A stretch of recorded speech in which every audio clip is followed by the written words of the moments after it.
സജിത് പരമേശ്വരൻ, ഉണ്ണികൃഷ്ണൻ പോറ്റിയുമായുള്ള ജയറാമിൻ്റെ ഇടപാടുകൾ നിഷ്കളങ്കമാണോ? അതില് വലുതായിട്ട് എനിക്കൊരു തെറ്റ് കാണാൻ പറ്റുന്നില്ല. കാരണം ജയറാം ഒരു ഈശ്വരഭക്തനാണ്. ശബരിമലയിലെ മിക്ക മകരവിളക്ക് ദിവസങ്ങളിലും ജയറാം എത്താറുണ്ട്. ജയറാമിന്റെ സാന്നിധ്യം മകരവിളക്ക് ദിവസങ്ങളിൽ നമുക്ക് കാണാം. അങ്ങനെ ഈ ഉണ്ണികൃഷ്ണൻ പോറ്റി ജയറാമുമായിട്ട് അവിടെ വെച്ച് പരിചയമുണ്ടായിരിക്കാം. ജയറാമ ഒരു ഈശ്വരഭക്തനായതുകൊണ്ട് തന്നെ ജയറാമിനെ ശരിക്കും ഉണ്ണികൃഷ്ണൻ പോറ്റി പറ്റിച്ചു എന്നേ പറയാനുള്ളൂ. കാരണം ശബരിമലയിൽ നിന്നും കൊണ്ടുവന്ന ദ്വാരപാലക ശില്പങ്ങളാട്ടെ, അല്ലെങ്കിൽ കട്ടളപ്പടികളാട്ടെ, അല്ലെങ്കിൽ നമ്മുടെ ആ വാതിലുകളാട്ടെ, ശ്രീകോവിൽ വാതിലുകൾ, ഇത് അദ്ദേഹം അവിടെ കൊണ്ടുവന്ന സ്മാർട്ട് ക്രിയേഷനിലെ പുതിയ സ്വർണം പൂശിയതായിട്ട് പറയുന്നു. ആ സാധനം കൊണ്ടുവന്ന് ജയറാമിന്റെ വീട്ടിൽ വെച്ച് പൂജ ചെയ്തു എന്നൊക്കെ കാട്ടി പറ്റിക്കുകയായിരുന്നു. അല്ല സൈത്തെ, അവിടെ ഒരു വിയോജിപ്പുണ്ട്. ഞാൻ ഒറ്റ കാര്യം പറഞ്ഞോട്ടെ. ഈ ജയറാം കൊച്ചുകുട്ടിയൊന്നുമല്ല. താങ്കൾ പറഞ്ഞു അയ്യപ്പ ഭക്തനാണ്. അപ്പോൾ സ്വാഭാവികമായിട്ടും ശബരിമലയെക്കുറിച്ചും അയ്യപ്പനെക്കുറിച്ചൊക്കെ നന്നായി അറിയാവുന്ന ഒരാളാണല്ലോ ജയറാം. ഇപ്പോൾ ഇതുപോലെ ഒരു സ്വർണ്ണപ്പാളി, അതും നോക്കൂ, ആ മാനുവൽ പ്രകാരം ഒരു വസ്തുവും അയ്യപ്പൻ്റെ സ്വത്തുവകളിലൊന്നും അവിടെ സന്നിധാനത്തിൻ്റെ പുറത്തേക്ക് കൊണ്ടുപോകരുത്, അല്ലേ? അത് കൃത്യമായിട്ട് പറഞ്ഞിട്ടുണ്ട്. ആ കേൾക്കൂ.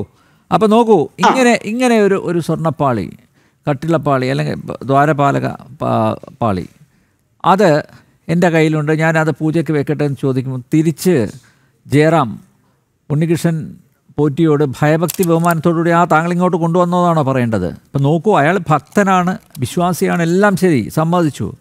പക്ഷേ എങ്കിലും ഇതിനെക്കുറിച്ച് അറിയുന്ന അടിസ്ഥാന വിവരമുള്ള ആണെങ്കിൽ ചോദിക്കില്ലേ, താങ്കൾക്ക് ഇതെങ്ങനെ താങ്കളുടെ കയ്യിൽ കിട്ടി? തിരിച്ചു ചോദിക്കില്ലേ? നമ്പ്യാരെ, ഞാനൊന്ന് പറയട്ടെ. എനിക്ക് ജയറാമിനെ അറിയാവുന്ന വ്യക്തിയല്ല. ജയറാമിനെ മാത്രമല്ല, ഒരു ചലച്ചിത്ര താരങ്ങളെ അറിയാൻ വയ്യാത്ത ആളാണ്. മാധ്യമ പ്രവർത്തനം നടത്തിയ 10-31 വർഷം ഒരു ചലച്ചിത്ര മേഖലയിലെ ഒരു വ്യക്തിയെ പോലും ഞാൻ ഇന്റർവ്യൂ ചെയ്തിട്ടില്ല. കാരണം ആ മേഖലയുമായിട്ടുള്ള ബന്ധം എനിക്ക് വളരെ കുറവാണ്. എനിക്ക് മനസ്സിലാക്കാൻ കഴിയുന്നത്, നമുക്ക് പല കാര്യങ്ങളിലും നമ്മൾ മാധ്യമ പ്രവർത്തകരാണെങ്കിൽ പോലും അജ്ഞരാണ്. കാരണം ശബരിമലയിലെ മാനുവലിൽ, ദേവസ്വം മാനുവലിൽ ക്ഷേത്ര വസ്തുക്കൾ അത് പുറത്തു കൊണ്ടുപോകാതെ ക്ഷേത്രത്തിന് ദേവന അടുത്ത് തന്നെ വെച്ച് അതിന്റെ നിർമ്മാണ പ്രവർത്തനങ്ങൾ നടത്തണമെന്ന് മാനുവലിലുണ്ടെന്നുള്ള കാര്യം ഞാൻ അറിയുന്നത് ഈ അടുത്ത കാലത്ത് ഈ സ്വർണവുമായി ബന്ധപ്പെട്ട് ദേവസ്വം അധികൃതർ തന്നെ വെളിപ്പെടുത്തിയ കാര്യങ്ങളാണ്. കാരണം എനിക്കറിയില്ലായിരുന്നു. സാധാരണ ഒരു ഭക്തനെ സംബന്ധിച്ചിടത്തോളം ഈ ദേവസ്വം മാനുവലിൽ പറഞ്ഞിരിക്കുന്ന എല്ലാ കാര്യങ്ങളും അറിഞ്ഞിട്ടല്ലല്ലോ ഒരു ഭക്തൻ ഒരു ക്ഷേത്രത്തിൽ പോകുന്നത്. ഈ ജയറാമിനെ സംബന്ധിച്ചിടത്തോളം ഈ സാധനം, കാരണം എല്ലാ സംഭവങ്ങളും ഇപ്പൊ ശബരിമല ക്ഷേത്ര സന്നിധിയിൽ വെച്ച് തന്നെ നിർമ്മാണ പ്രവർത്തനങ്ങൾ നടത്താൻ പറ്റത്തില്ല. കാരണം ശബരിമല ക്ഷേത്രം തന്നെ 1900 കാലത്ത് തുടക്കത്തില് ആ ക്ഷേത്രം തീവെന്ത് നശിച്ചപ്പോൾ അന്ന് സംഭവിച്ചത്, വേറെ ഒരിടത്ത് വെച്ച് ക്ഷേത്രത്തിന്റെ ആ രൂപം ഉണ്ടാക്കിയ ശേഷം അത് നമ്മുടെ പോളച്ചിറക്കൽ എന്ന് പറഞ്ഞൊരു ഫാമിലിയാണ് അത് കോൺട്രാക്ട് എടുത്തത്. അതായത് 100 വർഷങ്ങൾക്ക് മുമ്പ്, ഒരു 120 വർഷങ്ങൾക്ക് മുമ്പ് ശബരിമല ശ്രീകുലം തിരുനാളിന്റെ കാലത്ത് അത് അഗ്നിക്കിരയായപ്പോൾ സംഭവിച്ചത്. ശ്രീകുലം തിരുനാൾ തന്നെ ഈ സംഭവം അറിയുന്നത് ദിവസങ്ങൾക്ക് ശേഷമാണ്. കാരണം അന്നെന്ന് പറഞ്ഞാൽ ഇതുപോലുള്ള ട്രാൻസ്പോർട്ടേഷൻ ഒന്നും ഇല്ലല്ലോ, കമ്മ്യൂണിക്കേഷൻ മെത്തേഡും ഇല്ല. അന്നേരം അദ്ദേഹം പിന്നീട് ക്ഷേത്രം പുനർനിർമ്മിക്കാനായിട്ട് പല കോൺട്രാക്ടേഴ്സിനെ സമീപിച്ചിട്ടും അവര് അതിന് സമ്മതിക്കാതിരുന്നതിനെ തുടർന്ന് നമ്മുടെ മാവേലിക്കര പോളച്ചിറക്കൽ കുടുംബമാണ് അത് കോൺട്രാക്ട് എടുത്തത്. അന്നേരം ആ ക്ഷേത്രത്തിന്റെ എല്ലാ രൂപവും അതിന്റെ ആ അളവും എല്ലാം എടുത്ത് ക്ഷേത്രം നിർമ്മിച്ച ശേഷം അത് വള്ളത്തേല് കോട്ടയത്തെത്തിച്ച് അവിടുന്ന് കാളവണ്ടിയിൽ വണ്ടിപ്പെരിയാറിൽ എത്തിച്ചിട്ടാണ് ഇത് നേരെ ശബരിമല ചെന്നിട്ട് ഈ ക്ഷേത്രം അവിടെ വീണ്ടും പുനഃസ്ഥാപിച്ചത്. അത് ഒരു ചരിത്ര സത്യമാണ്. പോളച്ചിറക്കൽ ഫാമിലി ആയിരുന്നു അതിന്റെ കോൺട്രാക്ടർ. അതുപോലെ എല്ലാ കാര്യങ്ങളും നമുക്ക് എപ്പോഴും ഇത് അറിയണമെന്നില്ല. ഇപ്പൊ എനിക്ക് തന്നെ അറിയാൻ വയ്യാത്ത ഒരു കാര്യം, ജയറാം ഭക്തനാണ്, സിനിമാടനാണ്, നല്ല വിവരമുള്ള വ്യക്തിയാണ്. പക്ഷെങ്കിൽ ഇത് ക്ഷേത്രത്തിലെ ഒരു ദിവ്യ വസ്തുവാണെന്ന് തെറ്റിദ്ധരിപ്പിച്ചിട്ടാകാം അദ്ദേഹത്തിന്റെ മുന്നിൽ കൊണ്ടുവന്ന് പൂജ ചെയ്തപ്പോൾ അദ്ദേഹം അതിൽ വീണ് പോയിട്ടുണ്ടാകും. കാരണം അല്ലാതെ ഇതിൽ ജയറാമിന് ഒന്നും തന്നെ നേടാനില്ല. യാദൃച്ഛികമായി വന്നു കയറിയതല്ല. മാത്രമല്ല, നോക്കൂ, നേരത്തെ ശ്രീ മഹേഷ് പണിക്കർ അത് കൃത്യമായിട്ട് പറഞ്ഞിട്ടുണ്ട്. ഇതിന്റെ 3 സ്റ്റേജിനെ കുറിച്ചും പറഞ്ഞു. ജയറാം എല്ലാത്തിലും പങ്കെടുത്തിട്ടുണ്ട്. അതെ, പങ്കെടുത്തിട്ടുണ്ടാവും തീർച്ചയായിട്ടും. അദ്ദേഹം, ഞാൻ ഇതിനകത്ത് അറിയാൻ കഴിഞ്ഞത്, അദ്ദേഹം എവിടെയോ അഭിനയിച്ചുകൊണ്ടിരിക്കുമ്പോൾ ഈ നമ്മുടെ ശബരിമലയില് ഈ പറയുന്ന ദ്വാരപാലപാളികളാണോ അതോ ദ്വാരപാലപാളികളാണെന്ന് തോന്നുന്നു, കോട്ടയത്ത് ഏതോ ക്ഷേത്രത്തിലോ മറ്റോ പൂജ ചെയ്യുന്ന സമയത്ത് ജയറാം എത്തിയെന്നോ ഇവിടെ കണ്ടെന്നോ ഒക്കെ പറയുന്നത് കേട്ടു. ശരിയാണ്. പക്ഷെ അത് എനിക്ക് തോന്നില്ല പർപ്പസ്ഫുള്ളി ജയറാം അത് ചെയ്തിട്ടുണ്ടെന്നുള്ള കാര്യം. തീർച്ചയായിട്ടും മുമ്പ് പറഞ്ഞ പോലെ ഒരു കോക്കസ്, ശബരിമലയെ ബേസ് ചെയ്ത ദേവസ്വം ബോർഡിലെ ഉന്നത ഉദ്യോഗസ്ഥരും അവരെ നിയന്ത്രിക്കുന്ന ഒരു പോയിന്റും ഇതിന്റെ പിന്നിൽ കാണും. കാരണം പത്മകുമാറിനെ എനിക്ക് ചെറുപ്പം മുതലേ അറിയാവുന്ന വ്യക്തിയാണെന്ന് അനിൽ നമ്പ്യാറിന് അറിയാമല്ലോ, ഇല്ലേ? എന്റെ വ്യക്തിപരമായ ഒരു കാര്യം പറയാം. ആരാണ് പത്മകുമാർ എന്നുള്ള കാര്യം ഞാൻ പറയാം. അതായത് 2001 നമ്മുടെ തെരഞ്ഞെടുപ്പ് കാലം, നമ്മുടെ പത്തനംതിട്ട ആറന്മുള നിയോജകമണ്ഡലമാണ്. ആറന്മുള നിയോജകമണ്ഡലത്തിൽ മത്സരിക്കുന്നത് Padmakumar LDF, മാലയത്ത് Saraladevi UDF, VN ഉണ്ട് BJP. ഇവർ 3 പേരുമാണ് മത്സരിക്കുന്നത്. ഈ 3ഉം അയൽവക്കത്തുകാരാണെന്നുള്ളതാണ് സത്യം. ഈ ഇലക്ഷനൊക്കെ കഴിഞ്ഞു. അടുത്ത ദിവസം സ്ഥാനാർത്ഥികളുടെ പ്രതീക്ഷ എത്രമാത്രം ഉണ്ടെന്ന് അറിയാനായിട്ട് ഞാൻ ഓരോരുത്തരെയും വിളിച്ചു. ആദ്യം വിളിച്ച പത്മകുമാറിനെയാ. ഞാൻ ചോദിച്ചു, പത്മകുമാറെ എങ്ങനെ ഉണ്ടായി, ജയിക്കുമോ, പ്രതീക്ഷയൊക്കെ ഉണ്ടോ? അതെന്തൊരു ചോദ്യമോ, നമ്മൾ തീർച്ചയായിട്ടും ജയിച്ചിരിക്കും, യാതൊരു സംശയവുമില്ല. അന്നേരം പിന്നെ അദ്ദേഹത്തിന് നല്ല കോൺഫിഡൻസ്. മാലയത്ത് സരളാദേവിയെ വിളിക്കാമെന്ന് ചോദിച്ചു. മാലയത്ത് സരളാദേവിയെ ഞാൻ വിളിക്കാൻ ഡയൽ ചെയ്തെങ്കിലും പത്മകുമാറിന്റെ നമ്പർ തന്നെയാണ് ഡയൽ ചെയ്തത്. ഞാൻ ചോദിച്ചു, മാലയത്ത് സരളാദേവിയുടെ വീടല്ലേ? അപ്പുറത്ത് വന്ന്, അതെ. ആരെ, തള്ള ടീച്ചർ ഉണ്ടോ? അയ്യോ വയ്യ, കിടക്കുക. എന്ത് പറ്റി? അത് അവര് ആകപ്പാടെ ജയിക്കുമെന്ന് വലിയ ടെൻഷൻ. അവരെങ്ങനൊക്കെ ചെയ്തിട്ടുണ്ടെന്ന് നമുക്ക് അറിയാൻ വയ്യായോ, അതുകൊണ്ട് പ്രതീക്ഷയൊന്നുമില്ല, അത് കിടക്കുക, പാവം കിടന്നോട്ടെ. ഇപ്പൊ എനിക്കൊരു സംശയം തോന്നി, എടാ ഇത് പത്മകുമാറിനെ തന്നെയാണോ ഞാൻ ഡയൽ ചെയ്തത്? പപ്പൻ ചേട്ടാ എന്നോട് ഇത് വേണമായിരുന്നു എന്ന് ഞാൻ ചോദിച്ചപ്പോ പുള്ളി കട്ട് ചെയ്തു. ഇതാണ് പത്മകുമാർ. പത്മകുമാറിന്റെ ബേസിക്കായിട്ട് പത്മകുമാറിന് ഇതിന്റെ ഒരു സ്വഭാവമുണ്ട്. അന്നേരം ഇവരെല്ലാം ഓർഗനൈസ് ചെയ്ത്, ഇവർക്കറിയാവുന്ന കാര്യമാണല്ലോ, 1998 ശബരിമല ശ്രീകോവിൽ വിജയമല്യ സ്വർണം പണിതെന്നുള്ള കാര്യം ഗോപ്യമായിട്ട് ചെയ്തതല്ല, രഹസ്യമായിട്ട് ചെയ്തതല്ല. എല്ലാ പത്രങ്ങളിലും അത് വലിയ വാർത്തയായിരുന്നു. അന്ന് ഇതുമായി ബന്ധപ്പെട്ട് മുമ്പേ അനിൽ പറഞ്ഞതുപോലെ ഇതുമായി ബന്ധപ്പെട്ട് ഒരുപാട് അലിഗേഷൻ ഉണ്ടായി. ഈ കള്ളുകച്ചവടക്കാരന്റെ ഇത് മേടിക്കണോ, അത് കഴിഞ്ഞ ശേഷം പുള്ളിയുടെ ആ ഒരു പിന്നെ എന്താ ശിലാഫലകം അവിടെ സ്ഥാപിക്കുന്നതിനെ സംബന്ധിച്ച് ഭയങ്കര തർക്കമുണ്ടായി. നമ്മുടെ ഗണക്ഷേത്രം ഇറങ്ങി വന്നിട്ട് ആ നീലിമല കയറുന്നതിന്റെ ഇടത് ഭാഗത്തൊരു ഒരു ഉണ്ടായിരുന്നു കുറെ നാള്. അത് ഇപ്പോഴും ഉണ്ടെന്നോ എനിക്ക് തോന്നുന്നു, ഞാനിപ്പോ പോയിട്ട് കുറച്ച് നാളായി. പക്ഷെ ഇതെല്ലാം വിവാദമായ സംഭവം, മാധ്യമങ്ങളിൽ നിറഞ്ഞിരുന്ന സാധനമാണ്. അത് കഴിഞ്ഞിട്ട് കലശാഭിഷേകം നടക്കുന്നത് ഫ്രണ്ട് പേജ് 1 വാർത്തയായിരുന്നു. എന്നാൽ രഹസ്യമായി നടന്ന കാര്യമല്ല. മുമ്പ് സാറ് പറഞ്ഞതുപോലെ വിജയമല്യ ഇങ്ങോട്ട് തിരിഞ്ഞു വരത്തില്ല എന്ന ഉറപ്പോടുകൂടി ഇത് ആസൂത്രണം ചെയ്ത് നടപ്പാക്കിയ സാധനമാണ്. ഇതിനകത്ത് പത്മകുമാറിന് പങ്കുണ്ട്, ഈ വാസുവിന് പങ്കുണ്ട്, ഈ പറയുന്ന തിരുവാഭരണം കമ്മീഷണർക്കും അതുപോലെ തന്നെ എക്സിക്യൂട്ടീവ് ഓഫീസർക്കും അഡ്മിനിസ്ട്രേറ്റീവ് ഓഫീസർക്കും എല്ലാവർക്കും പങ്കുണ്ട്.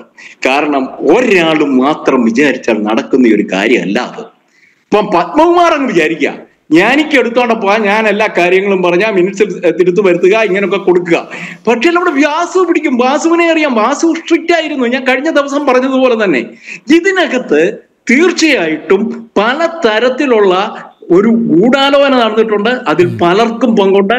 ഇതൊക്കെ ഉപരി ഇപ്പൊ എന്താണ്, നമ്മൾ കടകംപള്ളി സുരേന്ദ്രനിലേക്ക് അന്വേഷണം നീളുന്നു എന്ന് പറയുന്നു.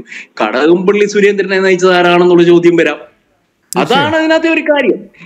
എന്തിനേറെ പറയുന്നു, 2025 ഈ വർഷം വീണ്ടും ഈ ദ്വാരപാലക പാളികൾ ഇറക്കിക്കൊണ്ട് പോകുന്നതിനെ കുറിച്ച് ഒന്ന് ആലോചിച്ച് നോക്കി. 2 തവണ 2024 ഒരു മിഷനാണ് ഇത്.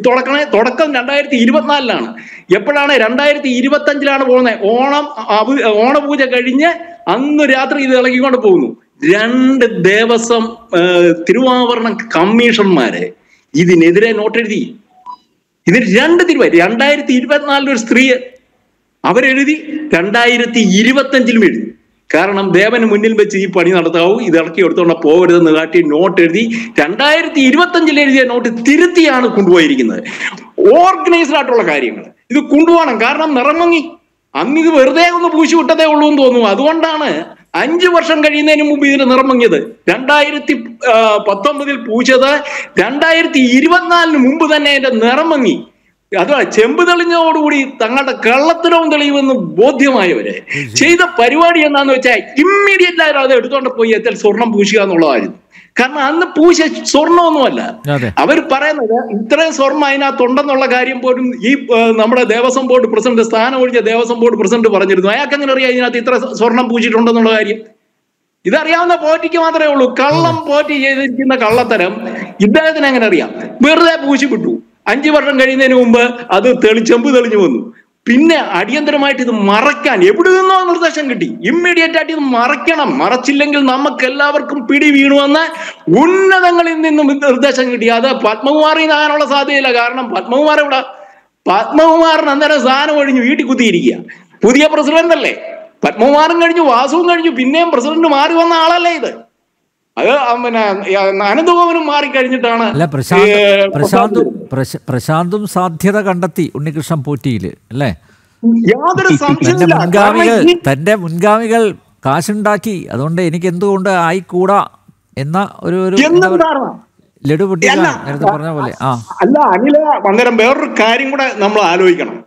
കാരണം ചെമ്പ് തെളിഞ്ഞു മാധ്യമങ്ങളെ പോലും അറിയിക്കാതെ 2019 നടത്തിയ ഈ സ്വർണ്ണ കൊള്ള മാധ്യമങ്ങളെന്ന് പറഞ്ഞിട്ടില്ല, എന്ത് പറഞ്ഞാലും പിന്നെ അനില്, ഞങ്ങൾക്ക് പത്തനംതിട്ടയുള്ള മാധ്യമങ്ങളെ അറിയിച്ചുകൊണ്ട് മാത്രമാണ് ദേവസ്വം ബോർഡിലെ പല കാര്യങ്ങളും നടന്നിട്ടുള്ളത്. അടിയന്തരങ്ങളായാലും ഡെവലപ്മെന്റ് വികസന പ്രവർത്തനങ്ങളായാലും ഇത് മാത്രം പത്രക്കാർ അറിഞ്ഞിട്ടില്ല. 2019 ഞാൻ പത്തനംതിട്ട ഉണ്ടല്ലോ. ഞാൻ 2001 മുതൽ 2024 വരെ പത്തനംതിട്ടയിലുണ്ടായിരുന്നു. ഞാൻ മംഗളത്തിന്റെ ലേഖകനായിരുന്നു. ഞങ്ങൾ ഒന്നും തന്നെ ഇത് അറിയിക്കാതെ വളരെ രഹസ്യമായി 2019 ഇറക്കിക്കൊണ്ട് പോകുന്നു. വലിയ പുകിലുണ്ടാവുമായിരുന്നു, ഇവർക്കൊക്കെ അറിയാലോ. ആ സംഭവം 2024-25 വീണ്ടും കൊണ്ടുപോകണമെങ്കിൽ അതിന് ഉന്നതങ്ങളിൽ നിന്നുള്ള നിർദ്ദേശം ഉണ്ടാകണം. അവിടെയാണ് ഈ പറഞ്ഞതുപോലെ ഈ സെലിബ്രിറ്റി സ്റ്റാറ്റസിലുള്ള പലരും ഇതിൽ ഇടപെട്ടിട്ടുണ്ട്. കാരണം ഇത് അന്താരാഷ്ട്ര പിന്നെ മാനങ്ങളുള്ള ഒരു കൊള്ളയാണ് എന്ന കാര്യത്തിൽ യാതൊരു സംശയവുമില്ല. അതുകൊണ്ട് തന്നെ നേരത്തെ ഗോപാലകൃഷ്ണൻ സാറുമായിട്ട് ഞാൻ നേരത്തെ സംസാരിച്ചപ്പോൾ അദ്ദേഹം പറഞ്ഞ NIA വരണം തന്നെയാണ്. കാരണം വരേണ്ടി വരും. കാരണം ഇതിന് ആ ഒരു ഇന്റർനാഷണൽ കണക്ഷനുണ്ട്. ഇവിടെ സ്പെഷ്യൽ ഇൻവെസ്റ്റിഗേഷൻ ടീം അന്വേഷിച്ചതുകൊണ്ട് ഇത്തരം രഹസ്യങ്ങൾ, ഇത്തരം യാഥാർത്ഥ്യങ്ങൾ, ഇത്തരം വസ്തുതകൾ ഒന്നും പുറത്തു വരാൻ പോകുന്നില്ല. കാരണം അവർക്ക് പരിമിതികളുണ്ട്. ഒരു കാര്യം കൂടെ പറയുന്ന കാര്യം, അതായത് ഈ ഉണ്ണികൃഷ്ണൻ പോറ്റിയെ അറസ്റ്റ് ചെയ്യാനുള്ള കാലതാമസം ഉണ്ടായിട്ടുണ്ട്. തീർച്ചയായും ഇല്ലേ? അതെ. ഉണ്ണികൃഷ്ണൻ പോറ്റിയെ അറസ്റ്റ് ചെയ്യാനുള്ള കാലതാമസത്തിനിടയിൽ ഒരു വൻ ഗൂഢാലോചന നടന്നു. ആ വൻ ഗൂഢാലോചനയ്ക്ക് മുമ്പ് വിജിലൻസ് കണ്ടെത്തിയ പലതും മാറ്റി പറഞ്ഞു. SIT വന്നപ്പോൾ ആദ്യം മാറ്റി പറഞ്ഞത് പങ്കജ് ഭണ്ഡാരി. അദ്ദേഹം ആരാണ്? അദ്ദേഹം സ്മാർട്ട് ക്രിയേഷൻസിന്റെ CEO ആണ്. അതായത് തങ്ങളുടെ കൈവശം കിട്ടിയ ചെമ്പ് പാളി പുതിയതായിരുന്നു പറഞ്ഞതാണ് പങ്കജ് ഭണ്ഡാരി ആദ്യം പറഞ്ഞത്. ചാനല് മാധ്യമങ്ങൾ ചോദിച്ചപ്പോൾ ഞങ്ങളുടെ കൈവശം കിട്ടിയത് സ്വർണം പൊതിയാത്ത പുതിയ പാളിയാണ് കിട്ടിയതെന്ന് പറഞ്ഞ പങ്കജ് ഭണ്ഡാരി അത് മാറ്റി പറഞ്ഞിരിക്കുന്നു.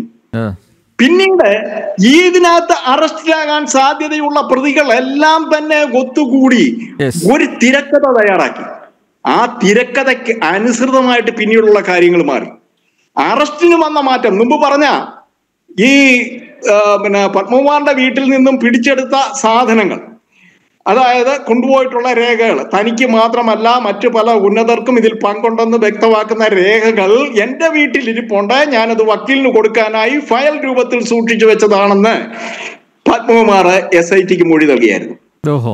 ഇത് ക്രിയേറ്റ് ചെയ്യാം. ഈ സംഭവം എന്റെ വീട്ടിൽ റെയ്ഡ് നടക്കുമെന്ന ഉറപ്പായ സ്ഥിതിക്ക് പഠിച്ച കള്ളന് അദ്ദേഹത്തിന് ചെയ്യാൻ പറ്റുന്ന വേറൊരു കാര്യമാണ് ഞാനിതിൽ നിരപരാധിയാണെന്ന് വരുത്തി തീർക്കാൻ പറ്റുന്ന വ്യാജ ഡോക്യുമെന്റ്സ് തയ്യാറാക്കുക എന്നുള്ളത്.